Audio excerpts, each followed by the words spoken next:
What I thought would be a great idea for a video would be for me to interactively answer verbal questions. I haven't seen these questions before, and they do include reading comprehension, which I know is the most popular category for verbal learning. It's what a lot of people want to know how to do better. So there are 6 questions in this set, and if this gets a good response, of course, I can do more such videos in the future. It must be said, of course, at the start that I might get some of these wrong.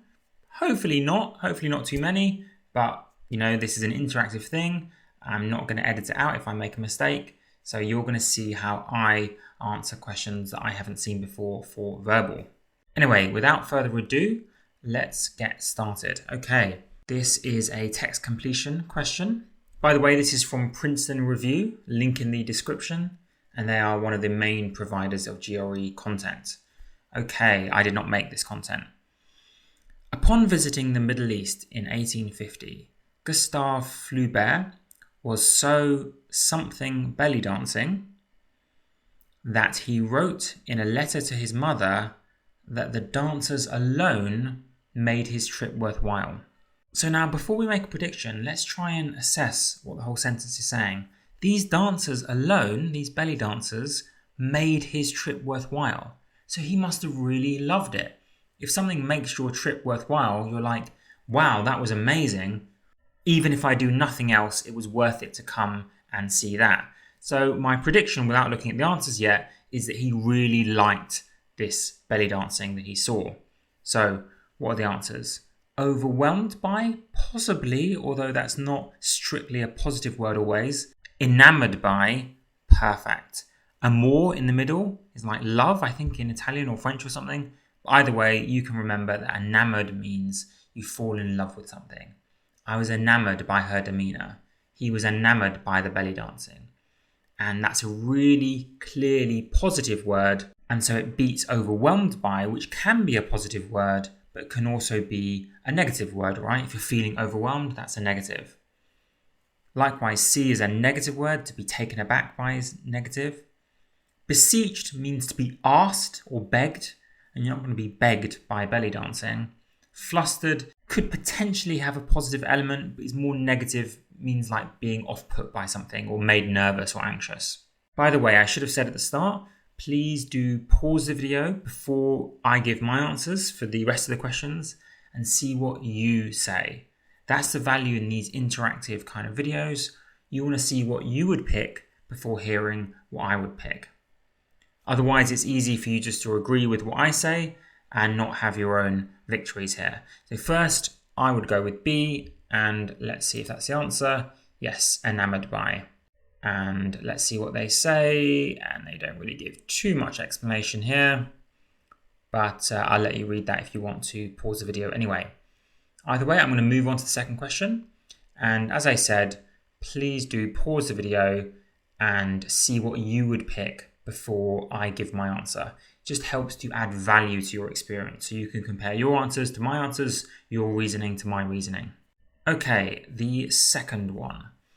Increasingly, the boundaries of congressional seats are drawn in order to protect incumbents. That's bad. That's called gerrymandering, I think. Notice, by the way, the pace that I'm going at. This is my real pace. I'm not slowing down for you guys. This is my real pace. As legislators engineer the demographics of each district such that those already in office, incumbents, can ease to something victory. So they ease to victory. Out of A, C, and E here for blank 1, I think I know the answer already, even though I don't actually know what plangent means. So E, I don't know. The honest truth, I don't know what plangent means. I'd have to look that one up. But I do know what A and C mean. And with that enough, with 2 out of 3, I can still get the answer right. If it hadn't have been A or C, then I would pick E. But knowing one of A and C helps me get it right. So even though there's one of the words there that I don't know, I can still get it right because I know the other 2. Ineluctable means inevitable, guaranteed to happen. Nothing can avoid it. And that fits with the sentence, right? They're going to coast or ease their way to inevitable victory because they've engineered their seats, the boundaries of their seats. they've protected the incumbents. It's all about an inevitable, unavoidable victory. So A, I'm pretty confident with here. Invidious, I don't know as well. I think it just means something bad that sneaks its way in. So I'm only about 90% confident in my knowledge of invidious, but it doesn't fit here. Invidious is too strongly negative, like nasty, sinister, and the tone of the sentence isn't quite like that. And E, as I say, I have no idea, but I'm confident with A anyway. Haven't seen these questions before, as I said. Let's find the second blank if we can. Of course, there is always the possibility that the incumbent will face a challenge from within his or her own party. Nevertheless, once the primary is over, the general election is, now I would make a prediction before looking at the answers, already settled, something like that, because the whole tone of this paragraph is there's basically no competition. Once you've drawn the boundaries, it's inevitable, ineluctable, we already know the result ahead of time. So they're saying once that initial primary phase is over, the general election is, and my prediction is, already settled, or something like the outcome is known. And they say, seldom nugatory. Seldom means rare. Nugatory means, I think, worth nothing. I'm not entirely sure. The general election is rarely worth nothing. Doesn't sound good to me. Remarkably contentious. Now that fits in a grammatical sense, but like an election can be contentious, but it doesn't fit with the tone of the paragraph. The paragraph is talking about how inevitable things are, not how contentious and fought over things are. So D wouldn't fit. Merely denouement. That fits with the tone. Even though I don't fully know what denouement means, I think it means something that's like a quiet ending to something, like the end of a play or a song, like a denouement. But even without being utterly sure of the phrase, I'm confident in picking F because it fits with the tone of things being merely, which means not mattering that much. It's merely this. So that word merely is a giveaway. It's the correct tone with the rest of the paragraph. The general election is kind of a done deal. So let's check our answers here. Fairly confident. And yes, it was A and F. And they have their explanation there. That was a fairly hard one. There's quite a lot of words there that I wasn't 100% sure on. Plangent, didn't know at all. Invidious, I was only about 80-90% confident. Same with nugatory, same with denouement. But knowing enough of the meaning and knowing some other words like seldom, merely, or ineluctable meant I knew just enough words to get the whole answer correct. And obviously, speaking as a 170 scorer on the GRE, that goes to show you that you don't necessarily need to know every single word you see on the test. You don't need to panic if you don't know every single word. You can still get it right if you know enough words or even just the occasional word there. Okay, let's move on to sentence equivalence. Possessed of an insatiable sweet tooth, so the person loves to eat sweet stuff. Jim enjoyed all kinds of candy, but he had a special something for gumdrops. Love of gumdrops, obsession with gumdrops, could be something like that. His absolute favourite. So there is no real complication to the sentence. There's no twist. It's just saying he loves candy. He absolutely has a sweet tooth, so he loves sweet things. And he has a special fondness for, or something, attraction to gumdrops, his absolute favourite. So I don't have to spend too much time, and in the test I'll probably answer this one fairly quickly because there's no great complication here. So which one says like fondness or love? He had a special affinity is probably the best out of those. Predilection, he had a special predilection for gumdrops, also good. Yeah, so we're obviously going to pick two here for sentence equivalence. Now, container is a weird one. That's like a noun. He had a special container for gumdrops. Okay, you might think, oh, well, that makes sense if you want to put them in a jar or something, but there's no other word that fits that. Affinity is kind of like an attraction to, being drawn towards something. And likewise, a predilection, pre means before. It's like something that you're drawn to before you even know about it. Like a tendency that you have, a predilection towards something. Not quite the exact same as affinity, but a close synonym. A predilection is a trait you have that draws you towards certain things, and that fits here perfectly. E is a negative word, so we don't like that, disregard. Nature could sound right to many of you, but he had a special nature for gumdrops. It's just not grammatically how you'd say it. You could say he had a special nature that made him a nice person, or his uncharacteristically shy nature caused him problems, but you wouldn't say you have a nature for gumdrops.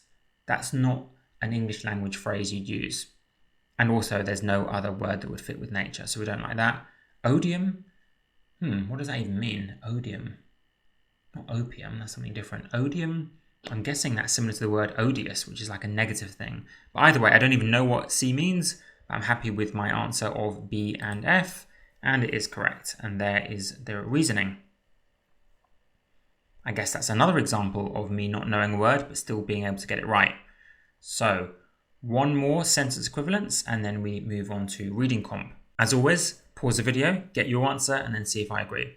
The twins' heredity, never know that word, and upbringing were identical in nearly every respect, yet one child remained unfailingly, so always, sanguine. I think sanguine means optimistic, even in times of stress, while her sister, I'm guessing is the opposite, was prone to angry outbursts, yes. So he's kind of positive, optimistic, but she's prone to angry outbursts that indicated an exceptionally choleric, which is choleric, I think is pronounced, means angry again.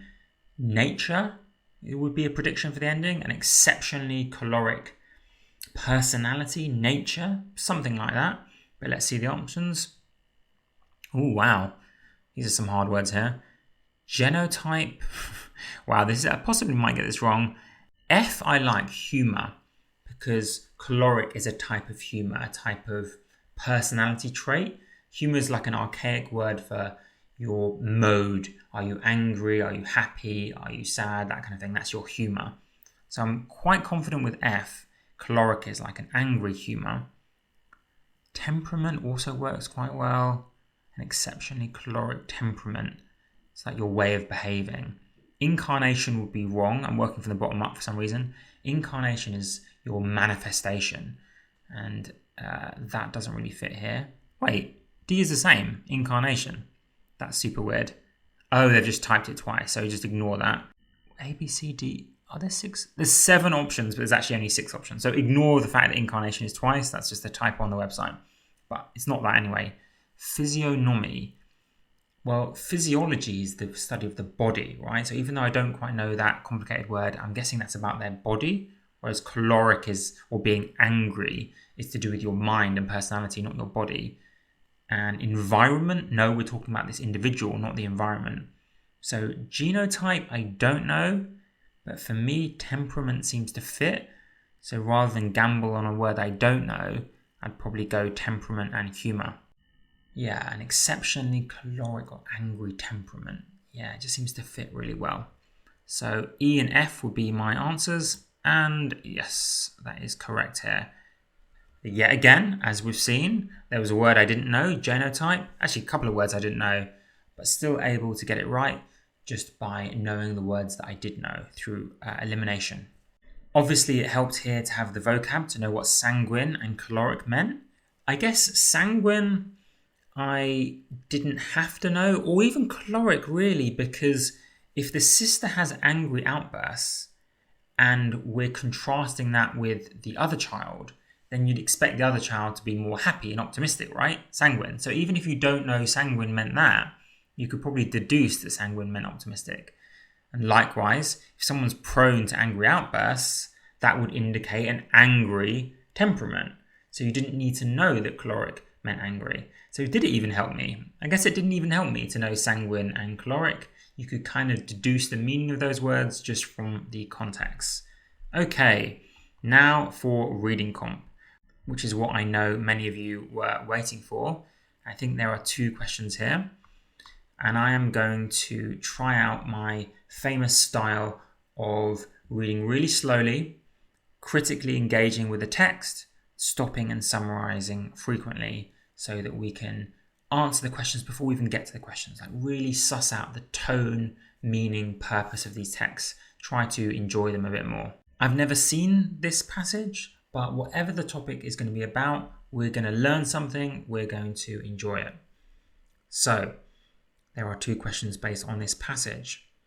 Called by some, the island that time forgot, Madagascar is home to a vast array of unique exotic creatures. Amazing.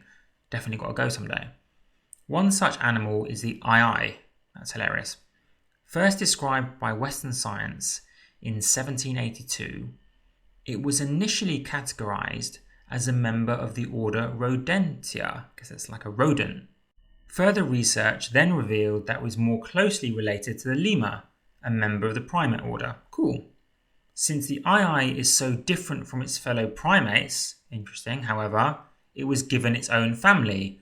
Can't pronounce that.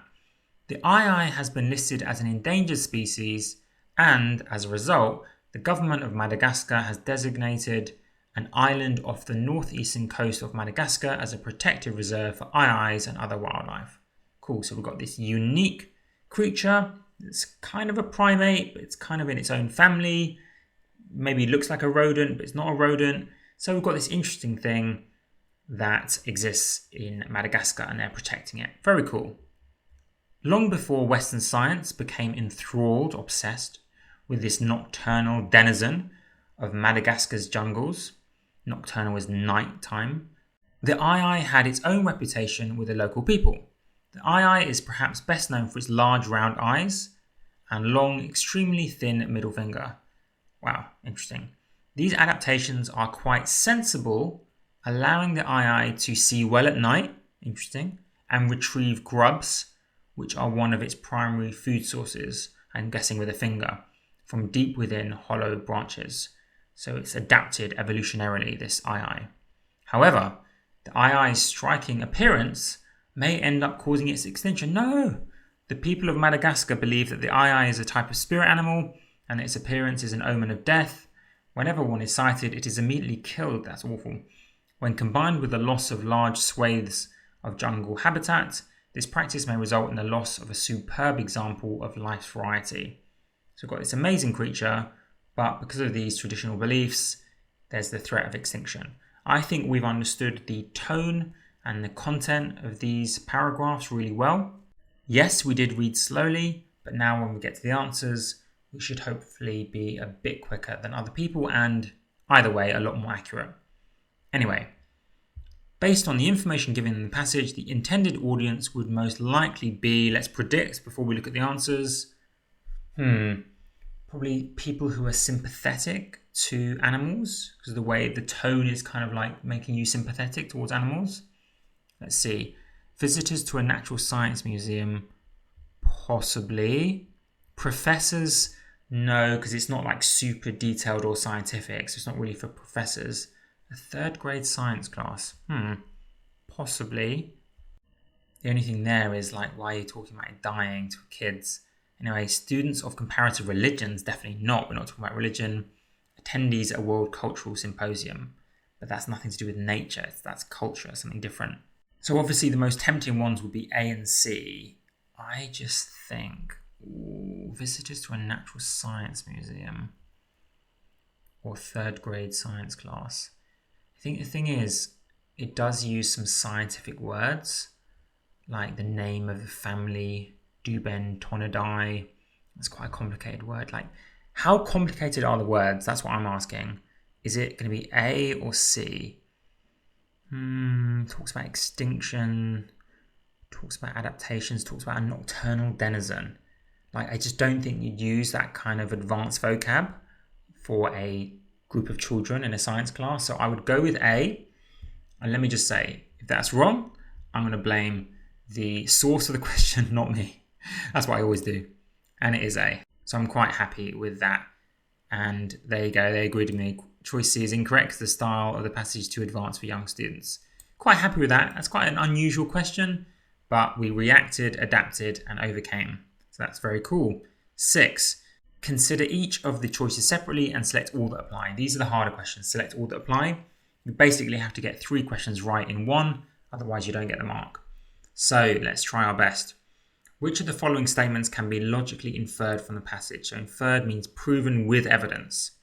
Taxonomic classifications are not always absolute. So even if I didn't know that taxonomic meant like the families that you're in, it does say up here, does it? Okay, so I'm kind of cheating by knowing what taxonomic meant because it doesn't actually say that. So let's pretend I don't know that taxonomic means like the species, the taxonomy, the family. Let's just say classifications are not always absolute. Let's pretend we don't know that word. Classifications are not always absolute. You would agree with that simply because it was categorized or classified as a member of this thing, but then the research revealed it was actually this thing. So that's an indication, even if you didn't know taxonomic, that any type of classification is not always absolute. So agreed with A. B, the traditional religion of Madagascar involves augury. There is no way that can be correct because augury, that word I'm 99% sure didn't appear.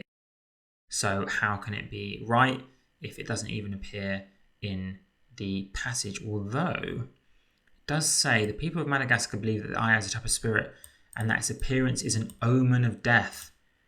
That's so cruel. If that was a real question, because I think that's actually correct, if that's a real question, it's entirely dependent on you knowing what that word meant. Which, if this was a real question, obviously this is Princeton Review rather than the GRE itself, then that would definitely be a 170 level question because augury means omens, predictions about the future. And actually, I was about to say, you could hear me, I was about to say there's no way that could be right because it isn't in the text, but it actually is in the text. Omens are in the text. So, traditional religion, the people of Madagascar, yep. And it does talk about that. So, I will probably say yes to that, but it really would depend on you knowing that word augury, which would make it a really hard level question. So don't blame yourself if you get that wrong. There are no longer enough resources on the main island to support the II population. They never said, if you remember, that the reason that they're moving these IIs to the northeastern island is because they've run out of resources.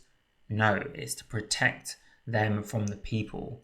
So E is not supported. There is no proof that they don't have enough resources on the main island. So confident in saying that that is not correct. So let's see this, quite controversial. But it was A and B. So that is a tough one. That was ending on a really hard one there. And I guess another instance of why good vocab is important. I've got a whole playlist on vocab for you to watch. And luckily I did get 6 out of 6 right.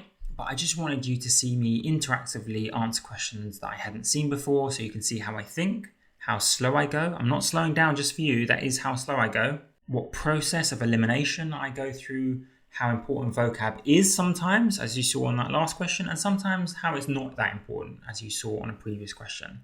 Either way, hope it helped. If it did help, leave a like, leave a comment. Otherwise, leave like a really derogatory comment or something. Just kidding. See you in the next video.